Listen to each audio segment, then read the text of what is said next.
हन्तानं नमो सिद्धानं नमो आयर्यानं नमो वज्झायानं नमो लोये सवसाहुनं।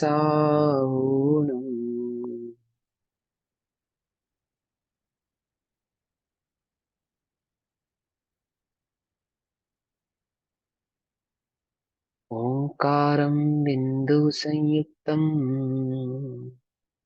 नित्यं ध्यायन्ति योगिनः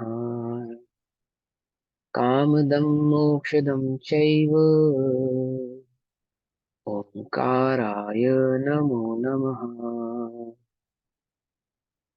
मङ्गलं भगवान् वीरो मङ्गलं गौतमो गणी मङ्गलं कुन्दकुन्दार्द्यो जैन धर्मोऽस्तु मङ्गलम्। सर्वमङ्गलमाङ्गल्यं सर्वकल्याणकारकं प्रधानां सर्वधर्माणां जैनं जयतु शासनम्। नमः समय साराय स्वानुभूत्य चिकासते चित्स्वभावाय भावाय सर्वभावान्तरच्छिते।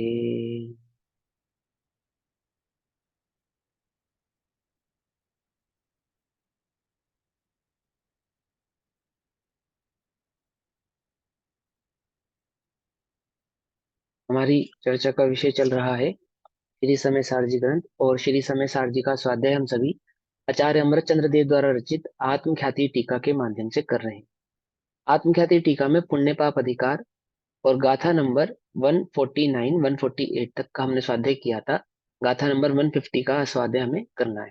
अभी तक आचार्य देव ने समझाया कि एक ही माँ के उदर से उत्पन्न जैसे दो पुत्रों का डीएनए सेम होता है, एक ही पिता के दोनों पुत्र होते हैं, उसी प्रकार मैंने माँ भी उनकी एक ही है और पिता भी उनका एक ही है, परंतु उनका पालन पोषण दो भिन्न भिन्न जगह होने पर उन दोनों के भिन्न भिन्न आचरण या चारित्र में फर्क पड़ता है।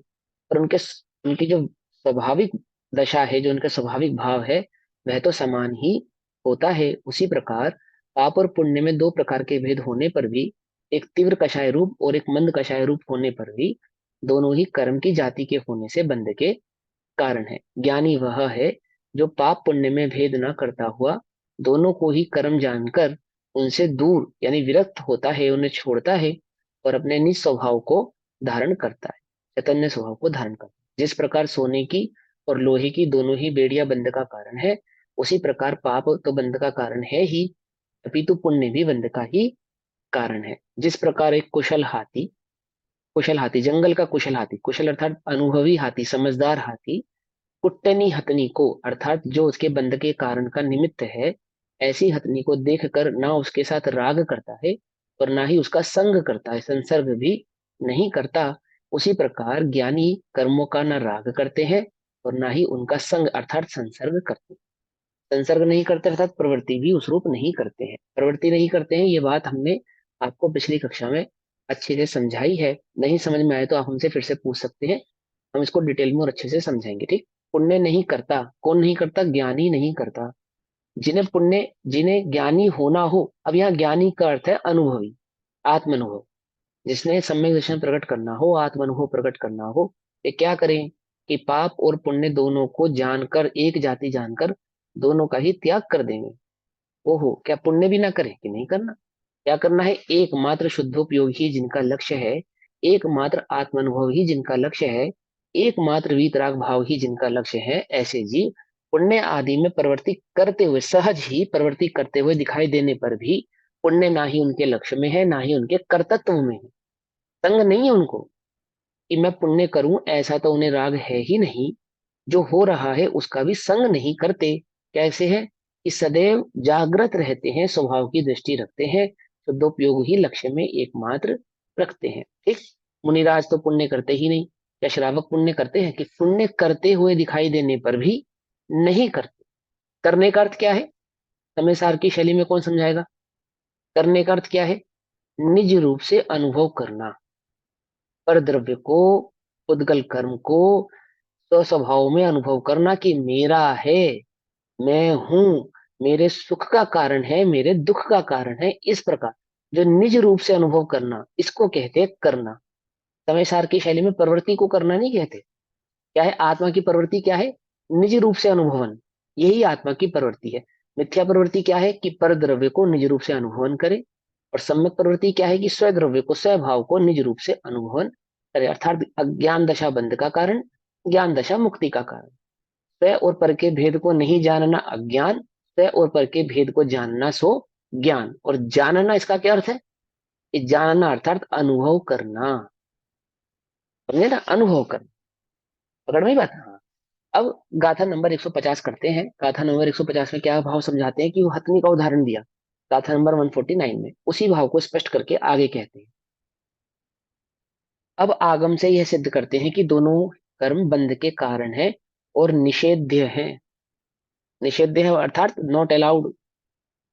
आगम में क्या है? Not allowed. ध्यान से समझना, आगम की बात कर रहे हैं, आगम से सिद्ध करेंगे। और क्या समझाएंगे? कि जैन धर्म में, जैन दर्शन में, मुक्ति के मार्ग में, रत्नत्रय के मार्ग में आप तो अलाउ है ही नहीं। उनने भी क्या है? नॉट अलाउड, अलाउ नहीं है। ठीक है ना? कैसे अलाउ नहीं है वो समझाते। रत्तो बंदधिकम मुच्यति जीवो विराग संपत्तौ ऐसो जीर्णोदेशो तम्हाकम्मेषु मारज। रत्तौ कौन सा है भैया? बंदधि, गाथा number 150, page number 242, 242 page number, गाथा नंबर 150। तो अभी पुण्य हमारे ये पाप भावार्थ का अधिकार। हुआ था। भावार्थ कल हो गया ना? ठीक है, मेरे को भावार्थ लगा कल हो गया था। भावार्थ कल रहंदा सी पढ़ लो। नहीं हुआ कल 149 भावार्थ। हो गया था कल, हमारा भावार्थ नहीं हुआ था। नहीं हुआ? चलो भावार्थ कोई बात रहता नहीं, था 49। कोई बात नहीं। गाथा नंबर 149 का भावार्थ पढ़ता हूँ एक बार, फिर गाथा नंबर 150 का पाठ करेंगे। हाथी को पकड़ने के लिए हथनी रखी जाती है ना? हथनी रखी जाती है। हाथी कामांध होता हुआ अर्थात राग करता हुआ, कामांध होता हुआ उस हथनी से राग करता हुआ उस हथनी रूपी कुटनी के साथ राग तथा संसर्ग करता है, अर्थात उसके प्रति आकर्षित होता है, राग करता है, और उसके नजदीक जाता है अर्थात उसका संसर्ग करता है, इसलिए वह पकड़ा जाता है। ठीक है ना? हाथी को, जंगल के हाथी को पकड़ने की यही विधि है। और पराधीन होकर दुख भोगता है। जो हाथी चतुर होता है, चतुर होता है अर्थात अनुभवी होता है, समझदार होता है ना? चतुर होता है, ज्ञानी होता है ना? हम भी चतुर है ना? चतुर है या नहीं है?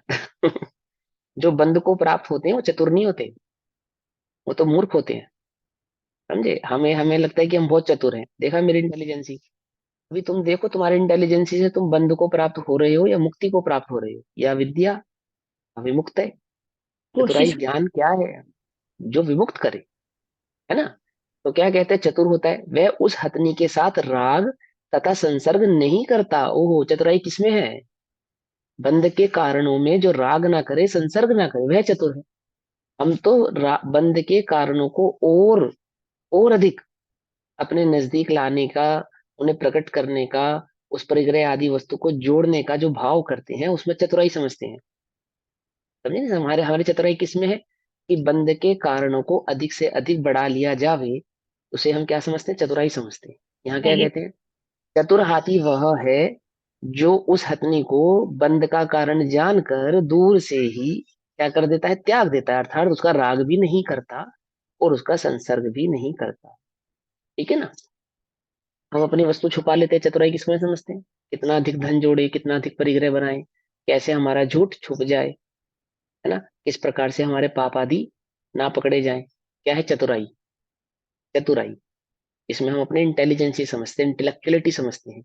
बट क्या कहते हैं? ओहो, चतुर हाथी, जो हाथी चतुर होता है वह उस हथनी के साथ राग तथा संसर्ग नहीं करता। ठीक। इसी प्रकार अज्ञानी जीव कर्म प्रकृति को अच्छा समझकर उसके साथ राग तथा संसर्ग करते। अज्ञानी जीव पाप पुण्य को के भेद को नहीं जानते, अर्थात पाप पुण्य के भाव को नहीं जानते। उन्हें एक जानकर उनके साथ क्या करते हैं? राग और संसर्ग करते हैं। अच्छा समझकर उसके साथ राग तथा संसर्ग करते हैं। इसलिए वे बंध में पड़कर पराधीन बनकर संसार के दुख को भोगते हैं। चार गति चतुर्गति 84 लाख योनि में परिभ्रमण का क्या कारण है कि राग, इससे राग पर द्रव्य से राग करना, अर्थात जीव और पुद्गल के, जीव और कर्म के बीच के भेद को नहीं जानकर कर्म में राग करते हुए उसके साथ क्या करते हैं, संसर्ग करते हैं, उसका राग करते हैं। वे बंध में पड़कर पराधीन होकर संसार दुख भोगते हैं। और जो ज्ञानी होते हैं, ज्ञानी होते अर्थात चतुर होते हैं, इंटेलिजेंट होते हैं, इंटेलेक्चुअल होते हैं, क्या करते हैं वो, वह उसके साथ कभी भी राग तथा संसर्ग नहीं करते। बंध के कारणों के साथ राग भी नहीं करते और बंध के कारणों का संसर्ग भी नहीं करते। राग और संसर्ग समझ में आ गया ना, कि मैं करूं, मुझे करने योग्य है, इसको करने से मुझे सुख आदि की प्राप्ति होगी, ऐसा तो राग भी नहीं करते। और ये मेरा कर्तव्य है, भूमिका है, इस भूमिका में होता है, ऐसा संसर्ग भी नहीं करते। अब उल्टा नहीं पकड़ना, ठीक है ना। हमारी भूमिका कैसी है, ये हमारी निचली भूमिका है, निचली दशा है। निचली दशा में श्रावक को क्या कर्तव्य है, क्या कर्तव्य है, इस षट षट कर्माणि दिने दिने, षट कर्मों का आवश्यकों का पालन करना ये श्रावक का कर्तव्य है। व्रत तप त्याग उपवास संयम आदि का पालन करना, अणुव्रत आदि का धारण करना, यह उसका कर्तव्य है। समय स्वाध्याय आदि, सामायिक आदि को धारण करना, ये क्या है, उसका कर्तव्य है या नहीं है। कि ऐसा कहने पर भी, ऐसा उपदेश देने पर भी ज्ञानी तो वह है जो उन्हें अपना कर्तव्य नहीं जानते। कर्तव्य एकमात्र उपादेय आत्मा को ही ग्रहण करते हैं, उसी को अपना कर्तव्य जानते हैं। उसकी प्राप्ति हेतु वे सामायिक भी करते हैं, स्वाध्याय भी करते हैं, संयम भी पालन करते हैं, शील आदि का भी अनुसरण करते हैं। परंतु शील आदि का अनुसरण करना, संयम आदि का अनुसरण करना तो उनका लक्ष्य नहीं है। समझे, संसर्ग करना तो उनका लक्ष्य नहीं है। संसर्ग होता दिखाई देने पर भी वे क्या करते हैं, उन पुण्य आदि क्रियाओं का संसर्ग नहीं करते, उन पुण्य आदि परिणामों का संसर्ग नहीं करते, उन पुण्य आदि भावों का संसर्ग नहीं करते, उन्हें भला नहीं जानते। भला किसको जानते हैं, एकमात्र उपादेय शुद्धात्म तत्व को ही वे भला जानते हैं, एकमात्र उसी का संसर्ग करते हैं, एकमात्र उसी से प्रीति रखते हैं, अन्य किसी से प्रीति नहीं रखते। आई समझ में ना, ये कहने का तात्पर्य समझ में आया नहीं आया। हाँ, संसर्ग नहीं करता। अब आगम से यह सिद्ध करते हैं कि दोनों कर्म बंध के कारण है और नॉट अलाउड है, निषेध्य है। क्या कहते हैं, तत्तौ बन्धधिकम्मम् मुच्यति जीवो विराग संपत्तौ ऐसो जीर्णोपदेशो तम्हाकम्येषु मारज। तत्तौ रागी, बंधदी बांधता, कम्मम कर्म को, कर्म है ना, रागी बांधता कर्म, मुच्यति छूटता है, जीवो जीव, विराग संपत्तो वैराग्य से संपन्न, अर्थात विराग्य से को प्राप्त। क्या कहते हैं, वह जीव जो रागी है वह बांधता है कर्म को, और वह जीव जो वीतरागी है वह छूटता है कर्म से। पहली लाइन का अर्थ समझ में आया, तत्व रागी बंधदी बांधता कम्मम कर्म को, मुच्यति छूटता कौन, जीव किससे, जो विराग संपत्त, विराग से संपन्न है। राग से संपन्न है वह कर्म को बांधता है, संपन्न है अर्थात प्राप्त है। और जो वीतराग भाव को प्राप्त है, वीतराग भाव से संपन्न है, वह क्या है, कर्म से छूटता है। ऐसा, ऐसो, यह, ऐसा किसने कहा है, कि ऐसा आचार्य कुंद कुंद देव ने समय सार में कहा है? आचार्य कुंद कुंद देव समय सार में यह बात कहते हुए कहते हैं कि ऐसा जीर्णोपदेशो, जिनेन्द्र देव का उपदेश है। जीर्णोपदेशो, कौन जिनेन्द्र देव, जो सर्वज्ञ हैं, वीतरागी हैं, हितोपदेशी हैं, मोक्ष मार्ग से नेता, मोक्ष मार्ग के नेता हैं, नेता हैं। चार घातिया कर्मों का अभाव जिन्होंने किया है, केवल ज्ञान दर्शन आदि अनंत सुखों को जिन्होंने प्रकट किया है, वस्तु स्वरूप को प्रत्यक्ष जानते हैं, नयातीत होकर जानते हैं। समझ में बात नहीं समझी, वे ऐसा कहते हैं। वे भगवान, वे वे तीर्थंकर भगवान जो मोक्ष मार्ग के प्रणेता हैं, तीर्थंकर तीर्थ के प्रणेता हैं। वे क्या कहते हैं, वे मोक्ष का मार्ग बतलाते हैं और ऐसा कहते हैं, ऐसो जीर्णवदेशो, जिनेन्द्र देव का उपदेश है, तम्हा इसलिए कम्मेसु कर्म से माँ नहीं, नहीं करो। माँ क्या नहीं करो, क्या मत करो? रज्य राग मत करो। जिनेन्द्र देव का यह उपदेश है कि जो राग करते हैं वे बंध को प्राप्त होते हैं, कर्म से राग करते हैं वे बंध को प्राप्त होते हैं, और जो वीतराग भाव को प्राप्त है, संपन्न है, वे छूटते हैं, कर्म से छूटते हैं, बंध को प्राप्त नहीं होते हैं। इसलिए तुम राग मत करो, ऐसा जिनेन्द्र देव का उपदेश है। जीव रागी बांधे कर्म को, वैराग्य गत मुक्ति लहे। है ना? जो जीव रागी है वो बांधे कर्म को, और जो वैराग्य गत है अर्थात वैराग्य को प्राप्त है, वीतराग भाव को प्राप्त है ना? वीतराग भाव अर्थात आत्म अनुभव को प्राप्त। ठीक है ना? वीतराग भाव कैसा है? आनंदित होता हुआ, परमानंद होता हुआ भी कैसा है? राग नहीं है उसमें। परमानंद है और राग नहीं है। आनंद तो राग का नाम है, कि आनंद राग का नाम नहीं है। राग तो दुख स्वरूप है। तुम्हें राग सुख का कारण लगता है, राग की पूर्ति तुम्हें सुख स्वरूप लगती है, परंतु राग सदैव दुख रूप है, आनंद या सुख रूप नहीं है। कैसा है वह सुख रूप? वीतराग भाव है तो आत्म अनुभव रूप होने से, वैराग्य रूप होने से अति आनंदित भाव है। क्या कहते हैं? जीव रागी बांधे कर्म को, वैराग्य गत मुक्ति लहे। ये जिन प्रभु उपदेश है, नहीं रक्त हो तू कर्म में। कर्म में क्या मत हो? रक्त मत हो। रक्त मत हो अर्थात उससे राग मत कर, उसमें रच मत, उसमें पच मत। है ना? अर्थात कहें तो राग का निज रूप से अनुभव मत करो। क्या करो? माँ छोड़ दो, मत करो। माँ मत करो, मुंचदी छोड़ दो।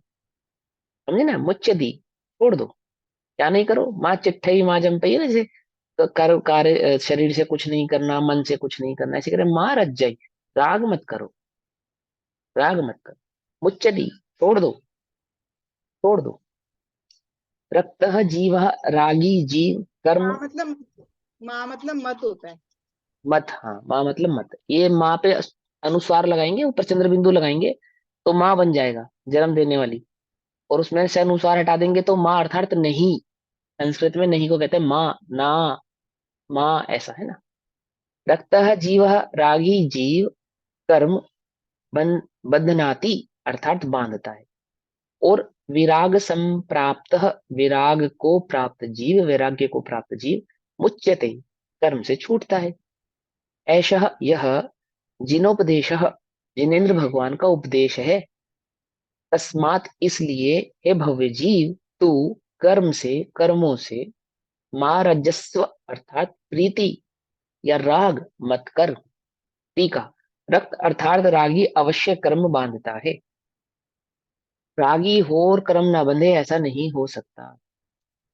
रागी है तो अवश्य ही बंधन को प्राप्त होगा। रागी है तो अवश्य ही कर्म के बंधन उसको होते ही होते हैं। कंपलसरी है, नियम है ये। जहां राग है वहां बंध है। क्या कहा समझ में? राग क्या है? वह बंध। राग कहो या बंध कहो एक ही बात है, दोनों में कोई अंतर नहीं है। राग ही बंध है। समझे? तो क्या कहते हैं? रक्त अर्थात रागी अवश्य कर्म बांधता है। नियम है ये तो, अवश्य है, नियम कंपलसरी है, कर्म को बांधता है। और विरक्त अर्थात विरागी ही कर्म से छूटता है। ठीक है ना? विरागी ही, जो वीतराग भाव को प्राप्त हैं, वे ही कर्मों से कैसे हैं? छूटते हैं। ऐसा जो यह आगम वचन है, आगम वचन है कर कहते हैं, मैंने चारों ही अनुयोगों में जो यह बात प्रकट रूप से कही गई है, आगम में चारों अनुयोग हो गए। ठीक है ना? द्विवेदनी का समान मात्र द्रव्य नियोग की बात है ऐसा नहीं, या कर्णानुयोग की भी यही बात है, चरणानुयोग की भी यही बात है। आगम वचन, आगम वचन है कि संपूर्ण जिनागम एक बात को एक मत होकर यह स्वीकारता है कि राग बंध का कारण है, और जो वीतराग भाव है वह मुक्ति का कारण है। ऐसा आगम वचन है। तो सामान्यतः रागीपन की निमित्तता के कारण शुभाशुभ दोनों कर्मों को अविशेषतया बंध के कारण रूप सिद्ध करता है। क्या कहते हैं, सामान्यतः जर्नली अगर उसके स्वभाव को देखा जाए, सामान्यतः उसको समझा जाए, उनके भावों को समझा जाए, किसके पाप और पुण्य के भावों को समझा जाए, तो कैसे हैं कि वे दोनों ही राग की निमित्तता के कारण, ठीक है ना, रागीपन की निमित्तता के कारण, कि वह पाप और पुण्य की दृष्टि जिसकी होगी तो बिना राग के तो नहीं हो सकती। राग के साथ ही पाप और पुण्य की दृष्टि होती है, पर की दृष्टि बिना राग के नहीं होती। वीतरागता में पर की दृष्टि नहीं होती, और जहां पर की दृष्टि होती है, पर का लक्ष्य होता है, पर का अनुभव होता है, वहां राग भाव ही निहित होता है, मूल कारण है ना, कारण समझा रहे। ये जैसे अग्नि होती है तो वह ताप अवश्य ही उसमें होता है। ताप, ताप नियामक कारण है, प्रकाश नियामक कारण नहीं है। अग्नि प्रकाश से सहित होती है, ये तो बात पक्की है, इसमें तो कोई दो राय है ही नहीं। परंतु ताप, ताप उसका नियामक कारण है। ऐसी भी अग्नि हो सकती है जिसमें आपको प्रकाश नजर ना आए, दबा दब जाए, परंतु ताप को कोई दबा नहीं सकता। जैसे जैसे राख में दबी हुई अग्नि होती है ना, तो वो प्रकाशित नहीं हो रहा, प्रकाश तो उसका छुपाया जा सकता है, आच्छादित किया जा सकता है, लेकिन ताप को तो कोई आच्छादित कर सकता नहीं, ताप तो उसमें प्रकट रहता है। ऐसे ही वो क्या कहते हैं कि पर की दृष्टि है तो बिना राग के नहीं हो सकती। यदि आपको पर दृष्टि है, पर अनुभव है, पर का अनुभव कर रहे हो, पर का लक्ष्य कर रहे हो, तो वह बिना राग के संभव नहीं है। और राग है तो वह बिना बंध के नहीं है। पकड़ में बात। और जो स्व लक्ष्य है वह कैसा है कि वह स्व दृष्टि होने पर ही स्व लक्ष्य संभव है, पर की दृष्टि नहीं है।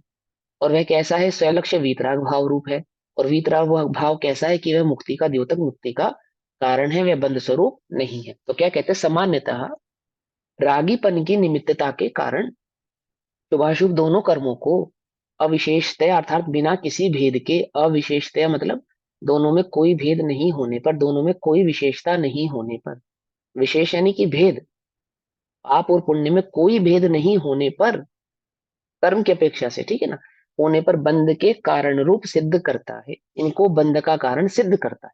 इन दोनों का जो अविशेषतया भाव है, इन दोनों का जो सामान्य भाव है, इन दोनों का जो स्वरूप है वो कैसा है कि बंध का कारण होने से बंध को ही सिद्ध करता है, ठीक है ना। और इसलिए दोनों कर्मों का क्या करते हैं, हम निषेध करते हैं। अरिहंत भगवान दोनों ही कर्मों का निषेध करते हैं, ये दोनों ही करने योग्य नहीं है। करने योग्य नहीं है का तात्पर्य है निज रूप में अनुभवन करने योग्य नहीं है, लक्ष्य करने योग्य नहीं है, दृष्टि करने योग्य नहीं है, ठीक है ना। पकड़ में ही बात। इसी अर्थ का कलश रूप काव्य कहते हैं। अब इसी भाव को आचार्य अमरचंद्र देव कलश के भाव में कहते हैं। कलश नंबर 103, श्लोक कहो कलश कहो, कलश नंबर 103 में गाथा नंबर 150 के ही भाव भाव को आचार्य अमरचंद्र देव गाकर कहते हैं। उन्हें ये बात इतनी अच्छी लगी आचार्य अमरचंद्र देव को, इतनी प्यार, इतना उनको उस बात में इतना बहुमान आया, है ना, कि वह इसी बात को अब गाकर भी कह रहे हैं। क्या कहते हैं गाकर कि कर कर्म सर्वमपि सर्वविदो यद बंधे साधन मुष्यत्यंत विशेषात्। कर्म सर्वमपि सर्वविदो यद बंधे साधन मुष्यन्त्य विशेषात्। तेन सर्वमपि तत् प्रतिषिद्धम् ज्ञानमेव विहितम् शिव हेतुः। क्या कहते हैं, कर्म सर्वमपि सर्वविदो यद, कहते हैं क्योंकि, यद क्योंकि सर्वविदित है, सर्वज्ञ देव ने बतलाया है, सर्वज्ञ देव के द्वारा कहा गया है। सर्वविद, सर्व को जानने वाले, सबको जानने वाले ने, सर्वविद जिन्हें सबका ज्ञान है, विद माने जानना, ज्ञान, और सर्व माने सर्व, सबका, जिन्हें सर्व सबका ज्ञान है, मुझे सब विदित है, कहते हैं ना मुझे सब विदित है, मुझे मत बताओ। तो विद माने जानकार है, किसका, जो सर्व का, सबका जानकार कौन है, उन्हें सबका जानकार सर्वज्ञ देव है। हमें क्या लगता है हम सर्वज्ञ हैं, हमें मत बताओ, हमें सब पता है। है सर्वविद, सर्वज्ञ देव, क्योंकि सर्वविद सर्वज्ञ देव सर्वम अपि कर्म, समस्त शुभाशुभ कर्म को अविशेषता अर्थात इन दोनों में कोई भेद नहीं है, अविशेषतया सर्वज्ञ देव दोनों ही कर्मों को, समस्त शुभाशुभ कर्मों को अविशेषतया बंध साधनम, बंध का साधन अर्थात बंध का कारण, रीजन ऑफ बंध, रीजन ऑफ संसार है ना, रीजन बंध का कारण, उष्णंति अर्थात कहते हैं। क्योंकि भगवान सर्वज्ञ भगवान तीर्थंकर भगवान क्या कहते हैं, दोनों कर्मों में किसी प्रकार की विशेषता नहीं होने से दोनों ही कर्मों को, समस्त कर्मों को बंध का कारण कहते हैं। अब ये समस्त कर्म तुम सातरूप असातरूप समझो, आठ कर्म रूप समझो, 148 प्रकृति रूप समझो, और या फिर पाप पुण्य के भेद से समझो, कर्म की एक ही जाति है। क्या जाती है? कि वे मात्र बंध के ही कारण। ठीक है ना। शक्कर होगी तो मिठास सहित ही होगी, बिना मिठास के तो शक्कर होती नहीं है। ऐसे ही राग होगा या पाप और पुण्य होंगे तो कर्म कैसे हैं कि वे बंध स्वरूप ही होंगे, बिना बंध के तो वे होते नहीं। उनका तो यही स्वरूप है उनका। वे जहां भी होंगे, जैसे भी होंगे, एकमात्र बंध का ही कारण होंगे। माना होंगे अर्थात जो इनका लक्ष्य करेगा वह बंध को प्राप्त हो। बंध का साधन है उपशंति, इसलिए यह सिद्ध हुआ कि, क्या सिद्ध हुआ कि सर्वम अपि तत्प्रतिषिद्धम, समस्त कर्म का निषेध किया, और ज्ञानम एव शिव हेतु विहितम, ज्ञान को ही मोक्ष का साधन कहा है। ज्ञानम एव, एक ज्ञान ही, शिव हेतु मोक्ष का, विहितम साधन कहा है। एकमात्र ज्ञान को ही मोक्ष का साधन कहा। ज्ञानम एव शिव हेतु विहितम। जबकि समस्त कर्मों का निषेध कर दिया गया है, तब फिर मुनियों को किसकी शरण रही? तो अब कहते हैं जो मुनि है, अब ये मुनि की अपेक्षा से क्यों लिख रहे हैं? जो स्वयं मुनि है ना, इसलिए। अब मुनि नहीं है, स्वयं को अपना आत्मानुभव ही कर रहे हैं, आत्मा ही जानते हैं। मुनि नहीं जानते स्वयं को, लेकिन वो मुनि की पर्याय की अपेक्षा से बात कह रहे हैं कि सभी मुनियों को उपदेश के रूप में कह रहे हैं। हम बैठे ना मलेच्छ को मलेच्छ भाषा में कहने के लिए, ये सभी मुनियों को कहते हैं कि सुनो, सभी ध्यान से सुनो, सभी समझो। आचार्य कह रहे हैं ना अपने शिष्यों से कह रहे हैं, ये अब मुनियों को क्या करने योग्य है? तुम्हें क्या लगता है कि तुम 28 मूल गुण की प्रवृत्ति करना ये तुम्हारा कार्य है? पंच महाव्रत का पालन करना ये तुम्हारा कर्तव्य है? यही तुम, इससे राग करना तुम्हारा कर्तव्य है, कार्य है? ये नहीं। अब मुनियों को क्या करना चाहिए? 28 मूल गुणों का पालन करें, है, 5 महाव्रतों का पालन करें, एरिया समिति आदि, गुणव्रत देशव्रत आदि का पालन करें। क्या करें? ये सुनो, क्या सुनो? निषिद्धे सर्वस्मिन्, 104 नंबर का कलश, कलश नंबर 104। निषिद्धे सर्वस्मिन् सुकृत दूरिते कर्मणि किल प्रवर्ते निष्कर्मये, न खलु मुनयः सन्ति शरणः तदा ज्ञाने ज्ञानम् प्रतिचरितमेषां हि शरणान् स्वयं विन्दन्त्येते परममर् परममृतं तत्र निरता। बहुत सुंदर कलश है ये, क्या कितनी प्यारी बात कहते हैं। निषिद्धे सर्वस्मिन् सुकृत दूरिते कर्मणि किल, क्या कहते हैं कि शुभ आचरण, सुकृत दूरिते सर्वस्मिन् कर्मणि किल निषिद्धे, अर्थात शुभ आचरण रूप कर्म, मुनिराजों का तो शुभ आचरण रूपी कर्म होता है, अशुभ तो आचरण मुनिराज करते ही नहीं, है ना। गृहस्थों का तो शुभाशुभ हो भी सकता है, परंतु मुनिराजों का तो एकमात्र शुभ आचरण ही होता है। तो क्या कहते हैं, शुभ आचरण रूप कर्म और अशुभ आचरण रूप कर्म, ऐसे समस्त कर्म का निषेध कर देने पर क्या करे मुनि? क्या करे? अशुभ का निषेध करके आप मुनि हुए, अशुभ कर्म, अशुभ आचरण का निषेध करके आप मुनि हुए, और अब आपने क्या कह दिया कि आपको शुभ आचरण का भी निषेध कर दिया। हम तो सारा अशुभ छोड़कर साधु हुए थे, 18 पाप हो गए ना, सारी प्रवृत्ति छोड़कर, 5 पापों की प्रवृत्ति छोड़कर, 4 कषाय की प्रवृत्ति छोड़कर, संसार के भोग आदि को छोड़कर हम क्या हुए थे? मुनि हुए थे। अर्थात सभी प्रकार के अशुभ आचरण को छोड़कर हम मुनि हुए थे। क्या अंगीकार किया हमने? संयम अंगीकार किया हमने, तप अंगीकार किया, महाव्रत को अंगीकार किया। अब आपने क्या कह दिया?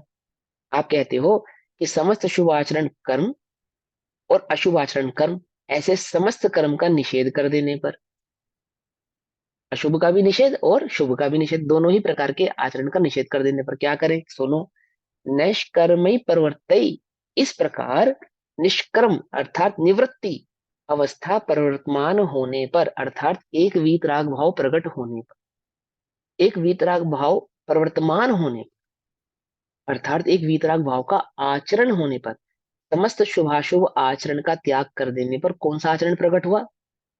तब समस्त शुभाशुभ निवृत्ति का आचरण की निवृत्ति त्याग देने पर कौन सी निवृत्ति प्रकट हुई? है ना, कौन सी प्रवृत्ति प्रकट हुई? निवृत्ति कर देने पर, छोड़ देने पर प्रवृत्ति हुई। किसी में प्रवृत्ति हुई? वीतराग भाव में प्रवृत्ति होती है। वीतराग भाव रूपी आचरण प्रकट होता है। कहते हैं कि ऐसे समस्त कर्म का निषेध कर देने पर और निष्कर्मई प्रवर्तई, अर्थात इस प्रकार निष्कर्म अर्थात जिसमें कोई कर्म नहीं है, जिसमें किसी कर्म का लक्ष्य नहीं है, जिसमें किसी शुभाशुभ कर्म का आश्रय नहीं है, अनुभव नहीं, निष्कर्मय निवृत्ति अवस्था प्रवर्तमान होने पर, एक वीतराग भाव रूप दशा होने पर, एक वीतराग भाव रूप आचरण होने पर, या यूं कहे एक स्वरूपाचरण चारित्र होने पर, ठीक है ना, मुनिह खलु अशरण न संति, मुनि जन कहीं अशरण नहीं है, मुनि जन को और अन्य कोई शरण नहीं है। मुनियों को अशुभ तो शरण है ही नहीं, शुभ भी शरण नहीं है। मुनि अर्थात किसको, मुनि किसको कहते हैं? मुनि हम किसे कहते हैं? जो मनन करे सो मुनि, समझे? जो मनन करे सो मुनि। मनन, मनन करने वाला, क्या मनन करना? किसका मनन करना? कि एकमात्र स्वस्वरूप का मनन करने वाले, मनन आत्मा का ही मनन करने वाले, आत्मा का ही आचरण करने वाले, है ना, आत्मा में ही जिनका उपयोग योग उपयोग डूबा है, वे कैसे हैं? कि सभी मुनिजनों को कोई शरण नहीं है। क्यों? क्योंकि शुभाशुभ दोनों ही प्रकार के कर्मों का निषेध कर देने पर वे कर्मा करूप तो शुभाशुभ तो क्या नहीं है? अशरण है, कोई शरण नहीं है। तदा क्योंकि, तदा क्योंकि जब निष्कर्म अवस्था प्रवर्तमान होती है तब, अर्थात जब वीतराग भाव प्रकट होता है तब, जब दोनों ही कर्मों का लक्ष्य छूट जाता है तब, जब पर दृष्टि छूट जाती है तब, कर्मों की दृष्टि छूट जाती है तब, पकड़ में बस, ज्ञान प्रति चरितम ज्ञानम ही, ज्ञान में आचरण करता हुआ, ज्ञान स्वभाव में आचरण करता हुआ, अर्थात एक ज्ञातत्व भाव में आचरण करता हुआ, एक चैतन्य भाव में आचरण करता हुआ, आचरण करता हुआ अर्थात एक चैतन्य भाव का अनुभव करता हूँ, एक ज्ञान मात्र का अनुभव करता हूँ, समझे? ज्ञाता दृष्टा भाव मात्र का अनुभव करता हुआ, भ्रमण करता हूँ, अनुभव करता हुआ अर्थात श्रवण करता हुआ, आचरण करता हुआ, परिणमन करता हुआ, ज्ञान ही, ज्ञान ही ऐशाम उन मुनियों को शरणम, शरण है। ज्ञान के शरणागत होने पर अन्य कोई शरण नहीं है, एक ज्ञान ही मात्र शरण है। कर्मों की शरण क्यों नहीं गहन है? कि जिस प्रकार पाप बंध का कारण है, इसी प्रकार पुण्य भी बंध का कारण है। तो हम मुनियों से कहते हैं कि हे मुनि, तू पाप को तो तज चुका है, इस पुण्य की दृष्टि भी छोड़कर एकमात्र ज्ञान की दृष्टि कर, क्योंकि जो ज्ञान में प्रवर्तमान होते हैं, ज्ञान में परिणमन करते हैं, ज्ञान आचरण करते हैं, उनको क्या नहीं होता? कर्म बंध नहीं होता। ज्ञान प्रवृत्ति करने से एकमात्र ज्ञान मात्र ही की प्रवृत्ति होती है, कर्म की प्रवृत्ति नहीं होती।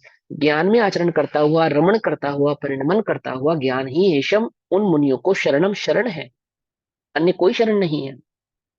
कहते वे तत्र निरतः, उस ज्ञान में लीन होते हुए, इस ऐसे वे उस ज्ञान में, उस ज्ञान आचरण में लीन होते हुए, परम अमृतम, परम अमृत का स्वयं, स्वयं परम अमृत का ज्ञान आचरण करते हुए, ज्ञान में लीन होते हुए उस परम अमृत का स्वयं विंदंती अनुभव करते हैं, स्वाद लेते हैं। समझ रहे? अनुभव करते हैं, स्वाद लेते हैं अर्थात अनुभव करते हैं, मग्न हो जाते, उस रूप प्रवृत्ति होती है, ऐसा ही आचरण करते हैं। इसी को यह शंका हो सकती है कि जब सुकृत और दुष्कृत दोनों का निषेध कर दिया गया, तब फिर मुनियों को कुछ भी करना शेष नहीं रहता। पाप का त्याग करके तो पुण्य में आए थे, पुण्य क्रिया आदि में आए थे। अब उसका भी त्याग कर दिया तो क्या करेंगे, कि क्या करेंगे? जो जिसकी प्रवृत्ति कर रहे थे वे करने योग्य था ही नहीं, था ही नहीं। अब प्रवृत्ति करने का अर्थ समझना, दृष्टि करना, निज रूप से अनुभव करना, अनुभव की बात है ना। या ज्ञान मात्र का वेदन अर्थात अनुभव करते हैं और पुण्य का अनुभव कर रहे थे, अथवा पाप का अनुभव कर रहे थे, पाप का अनुभव त्याग के पुण्य का अनुभव, और वहां पुण्य का भी अनुभव त्यागवा कर इसका एक ज्ञान मात्र का ही अनुभव करने का उन्हें उपदेश दिया है, उन्हें इस बात के लिए प्रेरित किया है। किसी को यह शंका हो सकती है कि जब सुकृत और दुष्कृत दोनों ही निषेध कर दिए गए हैं, तब फिर मुनियों को कुछ भी करना शेष नहीं रहता। ठीक, इसलिए वे किसके आश्रय से या किस अवलंबन के द्वारा मुनित्व का पालन कर सके। अवलंबन क्या है? क्यों, गृहस्थ को तो क्या अवलंबन है? गृहस्थ को तो अवलंबन है देव पूजा का, त्याग का, आदि आदि अन्य चीजों का, है ना, दान आदि का। मुनिराज किसका अवलंबन लेंगे? पाप का तो आपने निषेध कर ही दिया उनके साथ, पुण्य का भी निषेध कर देते हो, अवलंबन किसका लेंगे? क्या करेंगे वो? करना ही अपनी नहीं है। हाँ, अपनी ठीक निज है ना, क्या आत्मा कहते हैं? की ज्ञान का हाँ, तो ज्ञान कहते हैं मुनि तो पालन कर सकेंगे। तो आचार्य देव ने उनके समाधानार्थ यह कहा है कि समस्त कर्म का त्याग हो जाने पर ज्ञान का महाशरण है। समस्त कर्म, जो जिनको कर्म की शरण नहीं होने, ज्ञान की शरण है, सीधी सी बात है। कर्म की शरण से कौन छूटते हैं? जिन्हें ज्ञान की शरण लही है, जिन्होंने जो ज्ञान की शरण में गए हैं, वे सहज ही कर्म की शरण से छूट जाते हैं, सहज ही छूट जाते हैं, छुड़ाना नहीं पड़ता। ठीक है ना। तो समस्त कर्म का त्याग हो जाने पर ज्ञान, ज्ञान का महाशरण है, ज्ञान ही एकमात्र महाशरण है। उस ज्ञान में लीन होने पर, यानी उस ज्ञान की शरणागत होने पर, उस ज्ञान मात्र का अनुभव होने पर, चैतन्य भाव मात्र का अनुभव होने पर, या उस ज्ञान में लीन होने पर सर्व आकुलता से रहित परमानंद का भोग होता है। ठीक है ना, ज्ञान, क्योंकि शुभाशुभ तो आकुलता में ही होते हैं, निराकुल भाव नहीं होते, निराकुल नहीं होते। तो क्या कहते हैं कि उसका अभाव होने पर, कर्म का अभाव होने पर, कर्म की दृष्टि छूट जाने पर, शुभाशुभ कर्मों का लक्ष्य छूट जाने पर, एक ज्ञान स्वभाव का लक्ष्य होने पर, एक ज्ञान स्वभाव की दृष्टि होने पर, एक ज्ञान मात्र का अनुभव होने पर क्या होता है? आकुलता रहित परमानंद की प्राप्ति होती है, परमानंद का भोग होता है, जिसके स्वाद को ज्ञानी ही जानता है, अर्थात उस अनुभव को ज्ञानी ही जान सकता है। आत्मा के आनंद को, आत्मा के स्वाद को, अर्थात आत्मा के वेदन को वह सम्यक ज्ञानी आत्मवेदी ही जान सकता है।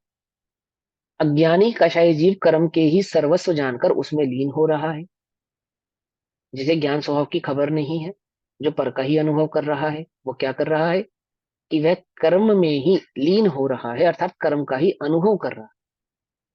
ज्ञानानंद के स्वाद को नहीं जानता, अपने स्व संवेदन को, स्वरूपाचरण स्वभाव को, आनंद को, ज्ञान के वेदन को नहीं जानता। चैतन्य भाव के की दृष्टि नहीं करने पर सम्यक दर्शन आदि की जो अनुभूतियां हैं, आत्मानुभूति है, आत्मा जो आनंद है, उसको वह अज्ञानी नहीं जानता। आगे कहते हैं, अब यह सिद्ध करते हैं कि ज्ञान मोक्ष का कारण है।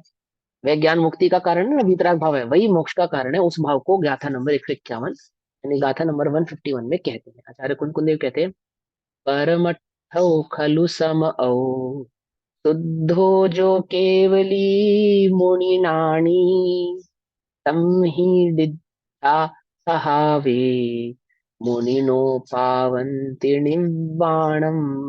निर्वाणम अर्थात निर्वाण को, निर्वाणम।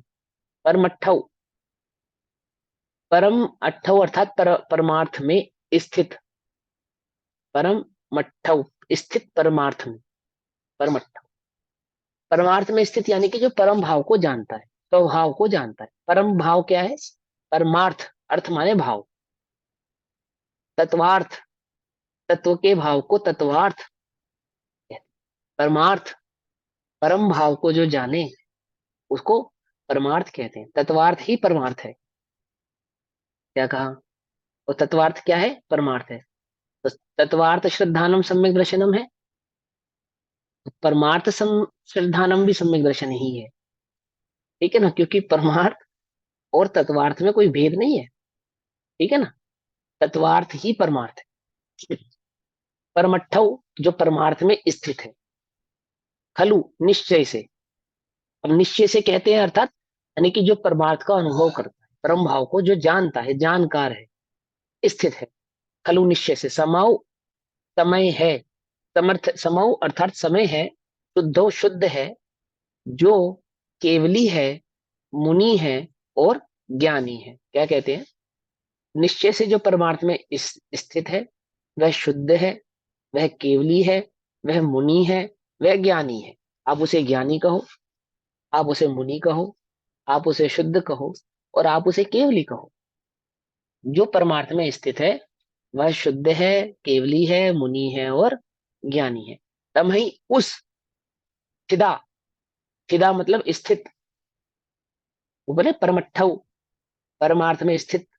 तम ही ठिदा, उसमें जो स्थित है, स्थित सहावो, स्वभाव में, मुनिनो मुनि, पावंती पावत पाते हैं, उस परमार्थ में जो स्थित है वे मुनि पाते हैं। मुनि सहावे स्वभाव में, यानी परमार्थ भाव में, परम स्वभाव में जो स्थित है, मुनिनो वे मुनि पावंती अर्थात पाते हैं, निर्वाणम निर्वाण को, वे मुनि निर्वाण को पाते हैं। ठीक। परमार्थ है निश्चय समय, समय माने सौद्रव्य, समय माने आत्मा। ठीक है, दोनों बात। और जो छौ द्रव्य के स्वभाव को जानते हैं, जो आत्मा के भाव को स्वभाव को जानते हैं, जानना अर्थात अनुभव करना, भवन। और अनुभव करना का अर्थात स्थित होना, स्थित होना। परमार्थ अर्थ में मुश्किल तो नहीं लग रहा ना, इजी है, 8 वर्ष का बालक भी समझ सकता है, समझे ना? हाँ, बहुत विशेष अर्थ नहीं, एकदम सामान्य बात कही। ठीक है ना? परमार्थ है निश्चय समय, सुध केवली मुनि ज्ञानी है, तिष्ठे जो उस ही स्वभाव मुनिवर, मोक्ष की प्राप्ति करे। हाँ? इसको मोक्ष की प्राप्ति होती है जो उस स्वभाव में स्थित होता है, तिष्ठता है, विराजता है। अत्र तिष्ठौ, तिष्ठौ, तिष्ठौ, पुत्र तिष्ठौ, पुत्र, अत्र अत्र तिष्ठौ, अत्र किधर? ठोने पे, ठोने पे, ठोने पे। ठोना समझते हो? पूजा की, है ना? पूजा के बर्तनों में ठोना होता है ना, उस ठोने पे क्या? अत्र तिष्ठौ, पुत्र तिष्ठौ। ज्ञान स्वभाव में जो स्थित होते, तिष्ठते हैं, विराजते हैं, है ना? अन्यत्र न तिष्ठौ, ज्ञान स्वभाव ही तिष्ठौ। क्या? अन्यत्र न तिष्ठौ। परमार्थ है निश्चय समय, शुद्ध केवली मुनि ज्ञानी है, तिष्ठे जो उस ही स्वभाव मुनिवर, जो उस भाव में, उस स्वभाव में तिष्ठते हैं, विराजते हैं, वे मोक्ष की प्राप्ति करते हैं। मोक्ष की प्राप्ति होने के लिए कहाँ तिष्ठना है? कहाँ तिष्ठना है? अपने स्वभाव में। हाँ, हाँ। हाँ, स्वभाव में तिष्ठित। अरे भैया, एक मिनट, क्षमा चाहेंगे भैया।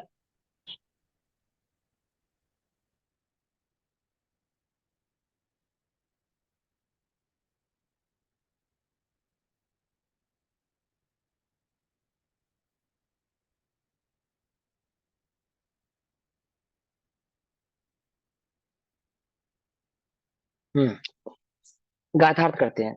खलु, खलु अर्थात स्वभाव से, परमार्थ से, निश्चय से।